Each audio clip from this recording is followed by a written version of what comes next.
Hello and welcome to Inside Cottonwood. I'm your host, Doug Bartosh, also your city manager. And I'm pleased to be here today with one of our city council members, Kyla Allen. And Kyla and I have a close relationship because we worked together for, about 11 years, I think. And what we're going to talk about today, and it's relevant today because we are in the process of doing our fourth citizen satisfaction survey, and we started back in 2010, and so we've been able to compare year to year. We try and do it every 2 years. We're running a little late this year, but they'll be coming to you in your water bill, and we certainly appreciate everybody's participation. But Kyla was instrumental in this because she really put together the survey when we worked together and distributed it, put it all, collected it, put it all together. And so, Kyla, how did this all get started? I mean, where did we come up with the survey?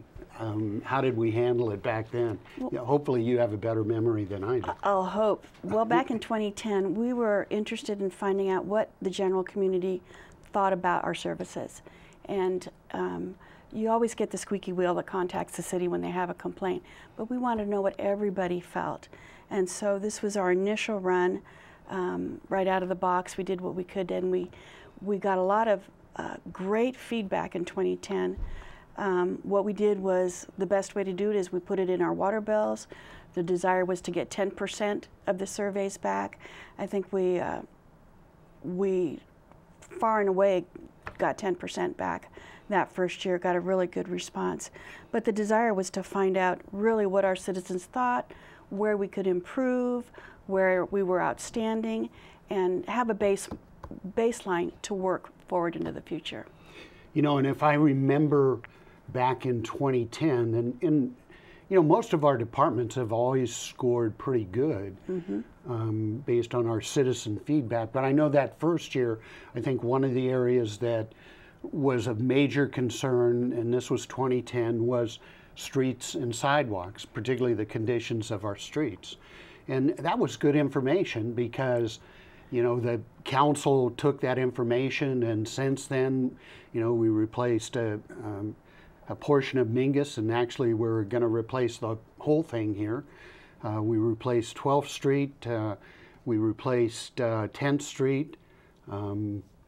I'm thinking of a whole bunch of sidewalks that we added. And so that kind of feedback was good for the council because then they could set their priorities accordingly. Exactly, and if we do this on a biennial basis every 2 years, it does help us when we set our goals for the beginning of the year. What is it the citizens want? Okay, what funding do we have? Okay, let's narrow it down to the 3 or 5 major things we want to serve the public with, the ones that their biggest concerns are. So it's an amazing tool to have if people will return it. That's what we need. Yeah, and again, that's why we're here today, is to really encourage you to return it, and whether you've got complaints or whether you've got suggestions or whether you think the city's doing a great job, let us know. I mean, we want to hear about it, and that way, like I say, we can respond to your concerns. I know the department that always scores the highest is the fire department. Always. And always. Everybody loves the firefighters. But I'm proud to say that the police department usually scores next on the list. They're right up there. And so, and all the marks are relatively high. And again, I think in past years, we've had ratings that are low, but again, that gives us an opportunity to look at those areas and try and make improvements. And to make comment on that is, we've never been poor in any field. Fair is the lowest that we've scored, which is wonderful. And I think the one that we struggle a little bit with is code enforcement. We'll struggle a little bit with that each year, although it has improved as each year goes on. Once that was recognized, our code enforcement tended to be reactive rather than proactive. Once we got that score, we went out there and said, okay, now you need to go out there and look at these areas before we get the complaints. Go out there and see somebody whose weeds are growing, somebody who has a car that's been parked and is not registered. So we have much more proactive code enforcement. You know, and 2 points about that. That's another good example of an area where we could do better. And the council went ahead and we put on 2 code enforcement officers, and as you said, went to a proactive approach to get people to clean up their yards, clean up their trash, clean up junk cars, and things like that, which is important because it kind of creates that perception of quality of life. If your neighborhood doesn't look like a junkyard, it certainly makes you feel much better. Absolutely. I think the other thing is, I remember that issue brought up was because we do send this through the water bills. We have a lot of water customers that are outside the city. And we began to ask ourselves, was this a problem with code enforcement in the county, or was this a problem of code enforcement in the city? And so the next year, what did we do to respond to that? The next year we actually, first of all, we split and we asked the question, do you live in the incorporated city of Cottonwood or outside? Because we have customers outside the area. And then if we got complaints, we actually forwarded those to the county. So the county was able to address them. And that wasn't considered directly in our stats. We did have them in there, but it was considered separate so that it didn't affect our stats. And we got a more realistic result. And again, I think that was 2012 when we did that split. And I don't know if there was too much of a change in code enforcement, but again, it verified we were going in the right direction in terms of improving our code enforcement efforts. And you know, still in 2012, we were scoring a little low on our roadway quality and those kind of things.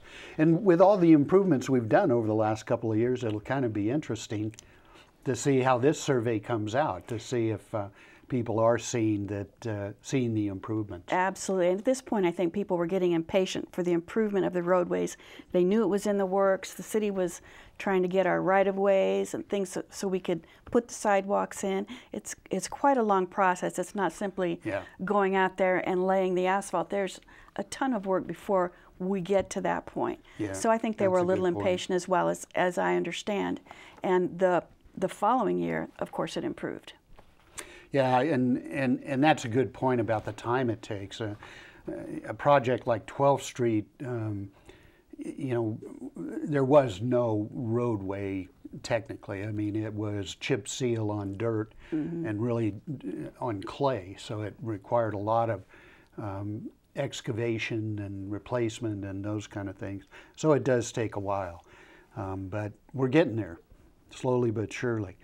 Let's go ahead and take our next break and then come back and join us, and we'll talk a little bit more about the City of Cottonwood Citizen Satisfaction Survey. That's kind of a mouthful, but we'll get it right by the end of the show. Come back and join us.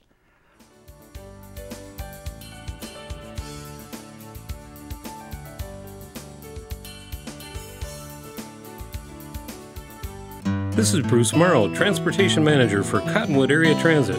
Remember, we cover the entire Verde Valley and Sedona. Cottonwood Area Transit has you covered wherever you want to ride in the Verde Valley, all day, every day.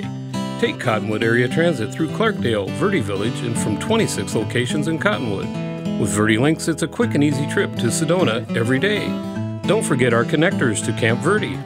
Visit cottonwoodaz.gov for Cottonwood Area Transit and take a seat. Let's go ride!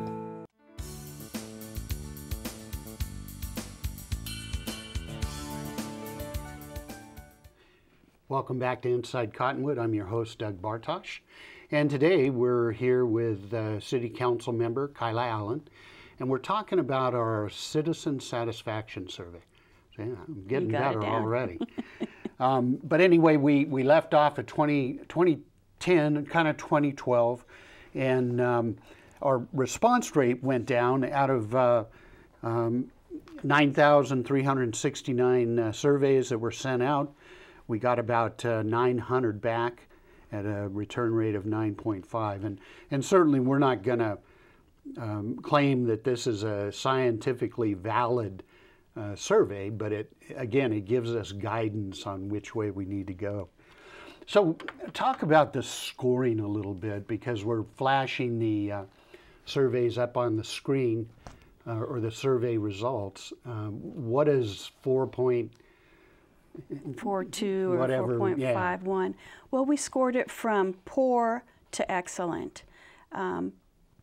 Excellent being 5, good being 4, fair being 3, poor being 2, and then off the charts is 0. Yeah. When either they didn't respond or it was a very, very poor thoughts on it.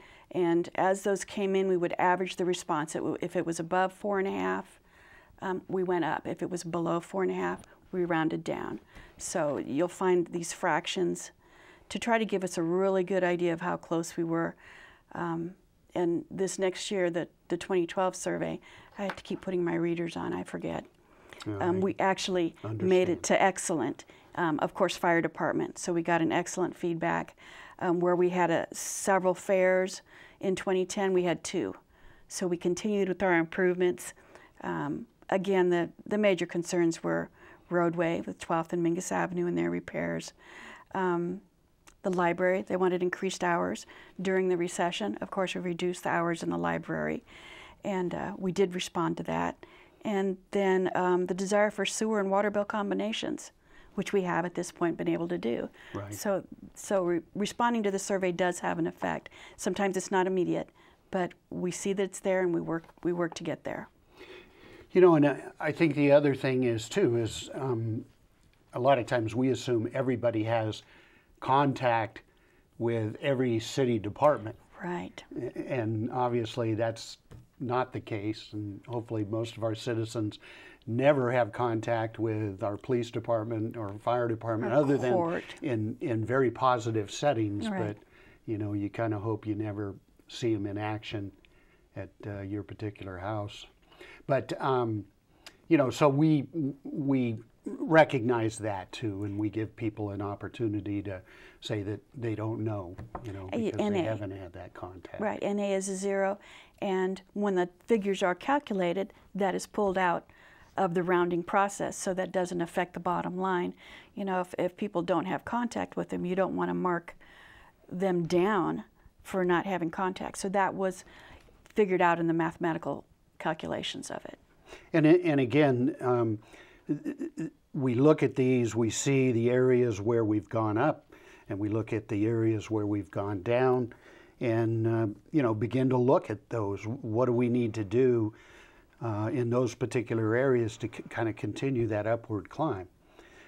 Because again, from year to year, we have seen a continual improvement in surveys and their assessment of how well the city's doing. But and there's always room for improvement, so we're looking for that feedback. Now in 2014, we sent out the survey, and again, it was a very consistent survey with what we had done in 2012, and so it was probably even a more valid comparison. So we began to look at those too. Athletic facilities quality. We asked ourselves where are we missing the boat here, and we felt it had a lot to do with Riverfront Park and the maintenance of our fields. So at that time, we had a guy who happened to be our police chief, who was working very hard to get our fields back up into condition, and he did a great job, and we've tried to continue that standard. And again, so hopefully our numbers will go up in that area. The other thing is too is the City Council just the other night accepted an award from Reader's Choice on the quality of our recreation center. That's right. Which received recognition in several areas. And we strive continually to keep that place clean and looking brand new. And we shut down for a week every year to make sure that we get repairs done, everything really cleaned, so our guests enjoy the experience. Yeah, we bring in new equipment at that time. We put in new flooring if it's necessary, and we really polish that pearl that we have and to keep it good. And we're certainly fortunate to have that facility, and I know there's thousands of people that make use of it every year. Every year. And you know, the other area that we always strive to improve upon is making sure that we're business friendly. We want to attract businesses here, and one of the things that I think we get marked down for a lot is because we did do a survey asking what citizens would like to see in terms of retail establishments in Cottonwood, and we heard things like Target and Kohl's and Applebee's and Golden Corral. And so I think we get marked down a little bit with that in the business friendly category because we haven't been able to attract as many of those chain stores as possible, and certainly it was difficult to do during the recession. And also there's some qualifications that those stores have that we don't meet. It's not just attracting them because definitely I think we have the climate and the quality of life here to attract those, but they require a demographics, like Right. They require 25,000 people before they'll bring a store in. Well, we don't have that even in the city of Cottonwood proper. Even combining, I don't think we have quite 25. So we'll continue to court these businesses, but if they require a demographic that we don't meet, there's nothing we can do about it. You know, and having said that, I think the other piece of that we did respond to to make sure we're business friendly is our economic development team went out, got grants, coordinated with NACOG, Yavapai College to create the Business Assistance Center. And we serve literally hundreds and thousands of people in the Business Assistance Center, people who are trying to get businesses started, people who work from their home and are interested in that support that is available at the Business Assistance Center. We put on classes for businesses having to do with creating a business plan, social media, all varieties of things to help businesses be successful. And I've attended several classes there myself for my own personal edification, and that was interesting to note because from the 2012 to the 2014 survey, the 2012 it was marked good, but I think people weren't quite sure what that was. In 2014, there was a significant improvement. I mean, still good, but it went up 15 points, I think, as the populace was educated on what that was and the opportunities and services available. So, you know, and again, we were able to make those comparisons that help us begin to identify where we need to pay attention to. And I mean, it could be a small decrease, and we look at that and try and decide, can we do better? Let's go ahead and take our next break and come back and join us, and we'll talk a little bit more about this year's survey and how you can help us make that a valuable document for us. So come back and join us. Thank you.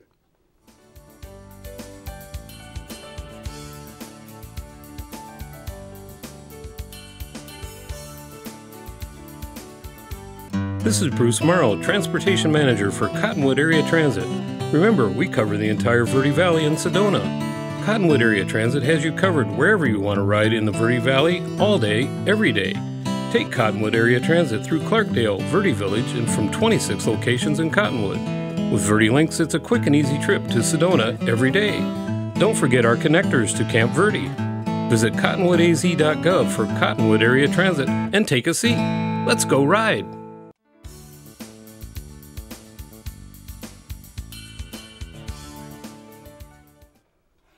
Welcome back to Inside Cottonwood. I'm your host, Doug Bartosh, and we're here with Council Member Kyla Allen talking about the Citizen Satisfaction Survey. And you should be seeing that coming to your home in the next week or so, and we sure appreciate your filling that out and getting it back to us. Now, the other thing that I know we didn't talk about, and I don't want to ignore that, is the concern, particularly in 2014, about differential water rates from those inside the city compared to those inside the city. Outside. Yeah, outside the city. So, you know, you want to talk a little bit about that? Yeah, I'll be a little bit about that. The concerns expressed with the water rates were, all the concerns that we received were for those from citizens outside the incorporated city limits. We didn't receive any concerns from those inside. However, there's the explanation for the differential in water rates is for a couple different things, is the infrastructure in say Verde Village or the outside communities is older, and it takes more to replace. It's going to cost more to replace it. As we recently found out when we had an electrical failure at one of our wells that was in the Verde Village area. However, we had a secondary system able to kick in, so the customers never felt any issues. However, that's going to cost to repair that at the tune of about $30,000. So in order to be fair and not saddle all the costs to the citizens in the city of Cottonwood, that rate is split out. So it's a slightly higher rate for those in outlying areas rather than incorporated areas, as well as the fact that the terrain and the working conditions to get those pipes and things replaced is much more challenging than inside the city of Cottonwood. You know, and I think it is important for people to remember too that, and we've all seen the increase in our water rates, and you know, as somebody who's on the inside knowing the reason for it, you know, I never like paying more money, but I understand the reason, and the reason is that we've had to meet EPA regulations in terms of arsenic, which was a very expensive proposition. We've had to improve systems that were not in very good condition and create redundancies so that people don't experience those outages. But the bottom line is we put together a water rate committee, and the water rate committee looked at what it costs to run the water system outside the city, particularly in the Verde Villages, versus inside the city. And because of the terrain, because of the number of wells, because of the number of arsenic systems, because of the fact that we have to pump it up and down hills as opposed to inside the city where it's predominantly gravity flow. Correct. That makes it more expensive to provide that service outside the city. And the council felt that it was not fair to have people inside the city subsidizing water systems outside the city. And so that's why they came up with a differential rate. Now, it's also important to understand that Cottonwood's not unique. There are many cities across the state that do provide water services outside their city boundaries, and a vast majority of those cities, there's a differential rate. It costs more to provide water outside the city. And you know, we've tried to educate people on that as much as possible, but we understand that the message doesn't always get out there. But, right. We take it serious. You know, we understand the frustration, but there's a reality to it that really comes down to an issue of fairness. And so with that, the 2017 survey is hitting the streets, and you'll see this document coming out to you, and Ryan's probably going to throw it up on the screen there. But there will also be a cover letter explaining the document and the survey to you. And again, you know, I think as Kyla and I have talked about, the value of this survey is really there. I mean, not only have we gotten great feedback from citizens, but it's allowed us to react to that feedback. And it can't be understated how valuable this tool is to the council and to the staff in the city.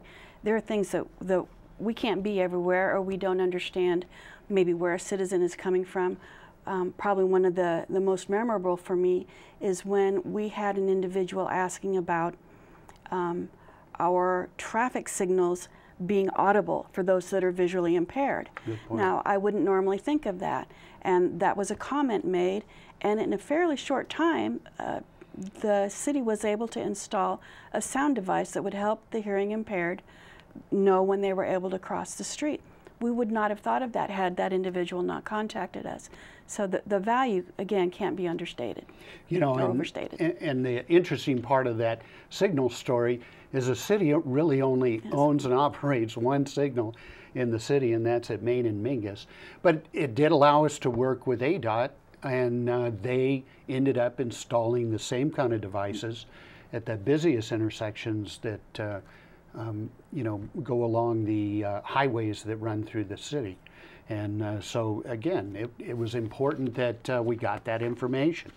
And again, we don't see everything or maybe appreciate that it's an issue that's impacting somebody. And so please let us know. But again, let me also say that where we're doing it right, we love to hear that too, because that reinforces how we're doing it to make sure that we continue to provide that service that you want. Now, the last thing that I'll share with you, and Kyla's probably painfully aware of this, but there's on the last page, there's a section where you can add your name, phone number, email address, and if you have a question or concern, out of all the surveys we get back, I try and respond personally to that question or concern. And people don't always like the answer that I give them. In fact, people have hung up on me and those kind of things. But still, I want to make sure that I respond to each of your questions, concerns, thoughts, and to make sure that you understand why we can do it and that we will do it, why we can't do it, or what we're going to do to make sure that we relieve your concern or complaint. So please fill that out. And I think it's important to note that we might get back in the neighborhood of 1,200 surveys, and every single survey is touched, every single survey is read, and every single survey with comments are given to the city manager to respond to or to forward to the appropriate individual if it's a comment about the water company or something else, and find out that answer. So there's not a single one that is not responded to in some way. I know some people will feel iffy about putting their name and phone number on. Put your email address down, and you'll get the response via email. But if you put a question down that you want answered, please give us some manner to contact you and let you know how we are going to take care of that. So that pretty much eliminates our time for today's show. So again, look for the Citizen Satisfaction Survey. It'll be in your water bill. I know a lot of us take out the water bill, throw away everything else. Don't do that. Please. Please fill out the survey and get it back to us. We'd love to get your input. That's it for today's show. Please come back and join us again on Inside Cottonwood.